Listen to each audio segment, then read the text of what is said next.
Hey, what is going on? Welcome back to my channel. Super excited that you are here. Jelena Ostrovska from JelenaOstrovska.com. If you are new here, be sure to hit that subscribe button first and hit the bell sign down below this video to get notified whenever I publish new content. And if you are a returned visitor, let me know in the comments, because today I'm pretty excited to bring out a book review from somebody that I recently met on the internet. Her name is Rachel Stewart. The book is called Unqualified Success, and I'm going to bring out 5 of the biggest lessons out of the book. So the book, I will say, it looks small, but it is pretty thick, and there are so many stories and so many different lessons inside the book.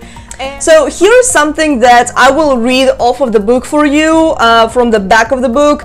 Be an unqualified success. The difference between those who achieve massive success and those who only wish they could is not qualification.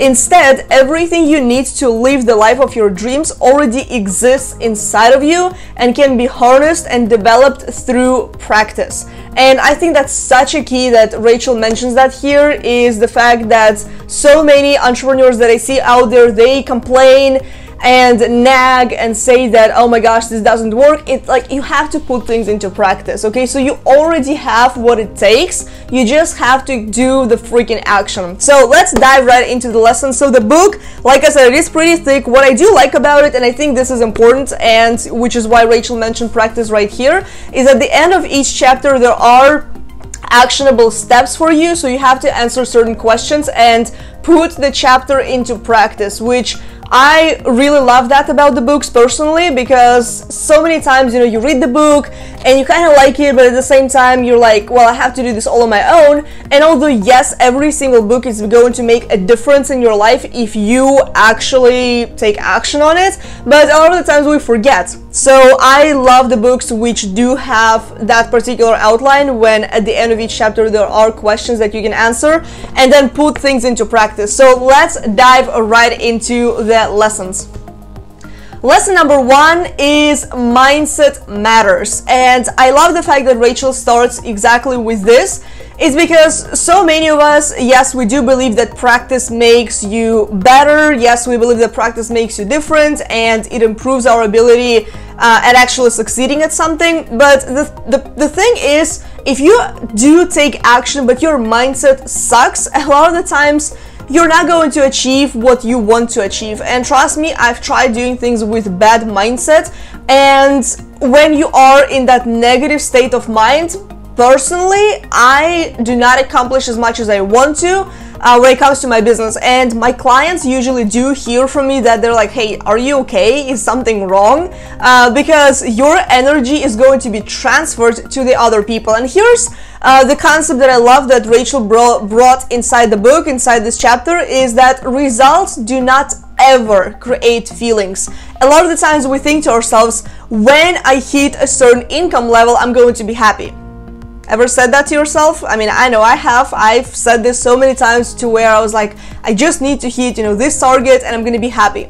No, your happiness becomes first. You first have to be in order to have something. You have to act as if, not fake it till you make it, but act as if you have already accomplished that. I was recently networking in one Facebook group, and I remember somebody said, hey, if you want to achieve a 2 Comma Club award, you know, you want to reach $1 million in sales inside of your funnel, you have to act like you already have done it. You have to ask the questions that this kind of person would be asking. You have to put in the work that this kind of person would be putting in. You have to be outsourcing like that person. I'm not saying you have to like go broke and spend the money that you do not have, but put yourself into the mental state of the person that you're trying to become. Only our thoughts create feelings. And here's something that Rachel mentioned in the book. When we think a thought, the brain releases certain chemicals in our body, and that gives us a feeling. Okay, so you first think a thought, like our thoughts create things. Napoleon Hill said it first, and I feel like we always have to remember that. What you think becomes reality. And this feeling that we get inside of our body makes us act or not act, and as a result, we get the result that we have been looking for, or don't. Okay, so you first, this is kind of the equation. You first have the thought, okay? Then you have the feeling, then you take action, and then you get a result, not backwards. Because a lot of the times we say, I want the result, you know, then I'm gonna take action, so I'm gonna feel a certain way, and then I'm gonna think that I'm happy. No, you have to think, then you get a feeling, then you take action based upon that feeling, and then you get a result. Because here's the deal, if you think to yourself that I'm not good enough, okay, I'm not good enough to record the video, then you're not going to record the video because you feel like you're not enough. You feel like you lack something. And trust me, there are people who are less qualified and have less skill sets than you do, and maybe less charisma, and they still record videos and they're kicking ass. And you're still sitting here and waiting. So I do not want to be like a negative Nancy here or try to discourage you, like, definitely not. But what I am saying is, look at other people and get inspired. Be like, oh my gosh, they are doing this despite all the circumstances that they are experiencing right now. And I'll give you one specific example. Hopefully it's not gonna make me cry or anything like that. But in 2018, our profession, online marketing and network marketing, lost a really impactful leader.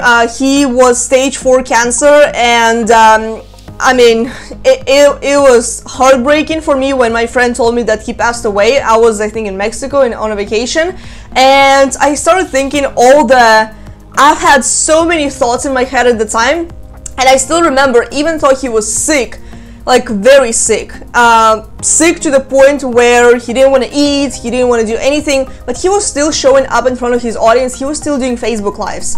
And just that literally made me realize that we have no excuses. I mean, he was stage 4 cancer, and yet he still was taking action, he was still showing up, just because that was the purpose that he was living. So do not ever give yourself excuses of like, I'm not good enough, I don't know if this is gonna work, and blah blah blah. All of that is the noise in your head, and you have to shut it down. Alright, so lesson number 2. Picture perfect and think about your vision. I feel like so many people get trapped into that idea of, how do I stay consistent? How do I take action in my business every single day? I always say you have to have a vision that you're going to be pursuing. For me, I have a vision board on a wall right in front of my desk, and when I have some of those days when I don't know if I feel like doing it, I don't know if I want to take action, I look at the board and some goals literally scare me. I think to myself, can I really accomplish those? Is it really doable? But then I look at other people and I immediately switch my mindset and I say to myself, if they were able to do that, so can I. So having that vision, no matter where you are, I don't care if you are living on food stamps, I don't care if you're watching this video on a free Wi-Fi in a library and you're just trying to figure out what to do with your life. Trust me, imagine your vision and you know where you actually want to be in life. I don't care where you're at right now, because the situation can always change. Just because you are where you're at right now doesn't mean that it's going to be the exact same way 5 years from now. You have the ability to take life by the horns and take action every single day, even if you're sitting in the library on a free Wi-Fi, okay? So imagine in vivid details where you are at in your business, in your life, spiritually, financially, relationship-wise, and keep that snapshot in your mind. Put a screensaver on your phone, put it on your desktop, on your computer, put a vision board, put sticky notes all around your desk. You just keep it with you, put it like a sticky note in your wallet. So you will subconsciously be making decisions that will get you there. And that last line was actually from Sarah Blakely, the creator of Spanx. So she definitely knows a thing or two. So I like the fact that Rachel put that into the book.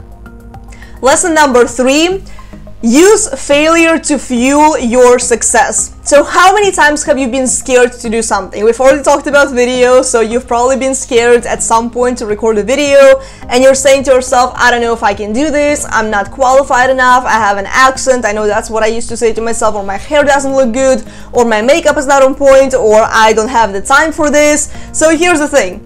If you are scared of failure, you're simply scared not necessarily of failing, but you're scared of exposure and embarrassment. What would they think of me? That's what I used to think. I was like, why would I post content on Facebook when all of my friends are going to see it and they're going to be thinking to themselves, who is she to post that? Why is she doing this? Is she trying to scam people? I literally was scared to death of what my friends would think. And here's the deal. If you do not fail at something, that's what my mom always used to tell me. If you're not failing, it simply means that you're not doing anything. And it's better to fail forward and fail as fast as you possibly can, so you learn, you take those mistakes and those minor failures and turn them into lessons and you get better. And honestly, I would much rather have you go through mistakes and failures right now in the next 3-6 months. Fail as much as you can, learn as much as you can, and then get better, and then you're going to get the results that you're looking for. Lesson number 4, this is one of my favorites and I know you're going to love this as well. So the lesson is passive versus massive action. So how many times have you been trying to prepare yourself to take action? So again, we're going to use the video as an example since this is a video, and you go get ready, you put your makeup on, you listen to a podcast, you try to visualize yourself doing the video, you're preparing, and then you get yourself in front of the computer, you get yourself on camera, and then something in your head switches and you say to yourself, oh my gosh, I don't know what I'm going to talk about. Then you go your research, you try to figure out what you're going to be talking about, then you find the topic, you list a couple of bullet points, and then the next stumbling block comes up. And then you ask yourself, am I qualified enough to teach that? Do I really know enough about this subject? I have to go learn a little bit more. And then you look at the clock and it's already 9 p.m. and you don't really feel like doing a video, you don't really feel like doing anything for that matter. So in this case, all you do is you go back to the bathroom, you take off your makeup, you're trying to learn a little bit more about the subject, you try to learn as much as you possibly can. You may end up buying another marketing course and you try to go through it as fast as possible, and then another day goes by, and then a week goes by, and then a month goes by while you're still trying to prepare yourself. So that's passive action. You're learning, you're taking notes, you're trying to make yourself feel good that you are productive, but in reality you are not. So instead of you preparing yourself all the time, stop feeling that not enough feeling, because it's going to keep you stuck. You're going to be procrastinating, and passive action is never going to get you the results that you are looking for. And just focus on what you already know, focus on where you're at right now. Stop comparing yourself to somebody who is at a level 20 while you are at a level 1, because you don't know what they have gone through to get to that level 20. So you have to go through this entire process, embrace the fact that you are going to be a beginner, you're going to be bad before you become exceptional, and just like I mentioned earlier, fail forward. Do what you already know instead of telling people how much you already know. You know, just because you have a lot of knowledge doesn't mean that this knowledge is applicable. Right? So I personally feel like the best knowledge that you're ever going to have is the one that you actually apply. And last but not least, lesson number 5 is learn, unlearn, and then relearn. So what does that mean? So let me give you a couple of examples. I'm going to give an example from Rachel's book, and I'm also going to give you another example. So as humans, we are used to doing certain things that are our habits. So let's say you wake up in the morning, you go to the bathroom, you brush your teeth, you have breakfast, so you do your routine, and then you do everything kind of automatically. It is your second nature, right? We wake up, we brush our teeth, we do all the things that we have to do in the morning before we go to work, or we take 5 steps to get to the home office, or whatever, whatever your work is. And that's exactly what's going to happen in every single area of your life. So we do a lot of things kind of unconsciously, right? Or subconsciously, should I say. So you go to work because you drive in the same direction every single time, you take the same road. You can probably drive with your eyes closed. Do not try that though, do not. Okay, but it is already a preconditioned habit that is ingrained in you. So that is what's going to happen when you start doing something that you're not used to. In the beginning, it's going to be hard. So I'm going to give you an example from Rachel's book that she referenced. So she has a 16-year-old brother who has been deaf his entire life. And then he has gotten an implant, and they, and he started hearing, right? So the feeling of the hearing has gotten back, right? And he didn't know what it felt like hearing somebody talk.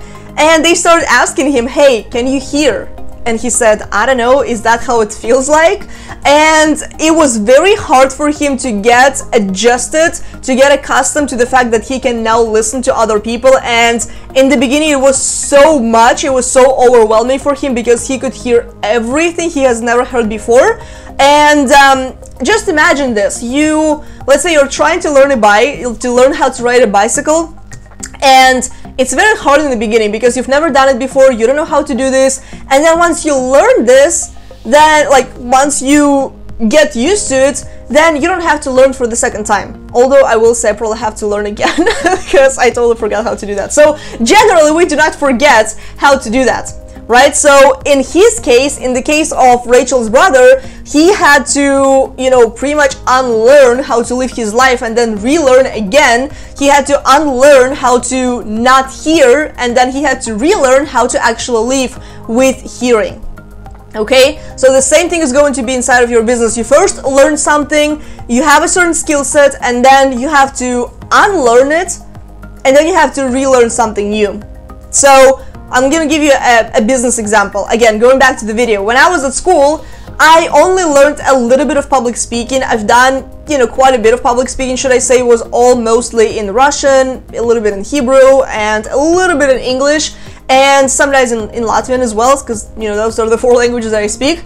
And when I came to business, I did not know how to properly speak in front of an audience. I didn't know how to record videos because they never taught us. So I had to unlearn so many things and so many conditions that we've learned at school, and then I had to relearn everything. I had to unlearn what we learned at the economics classes. I had to unlearn a lot of things that we've learned in, I don't know, like math and sometimes English, and then I had to relearn everything that I know right now so that I can actually use it to grow my business. So use that example of Rachel's brother who's been deaf, and that's what's going to happen. You first are going to be a little bit overwhelmed, and that's perfectly fine, and then that feeling of overwhelm is going to fade, and once you relearn something that is going to be more useful to you and something that's actually going to make a difference in your life. So there you go. Those are the 5 lessons from the Unqualified Success book by Rachel Stewart. Be sure to pick it up. I'm going to leave a link down below for you. You can grab it on Amazon,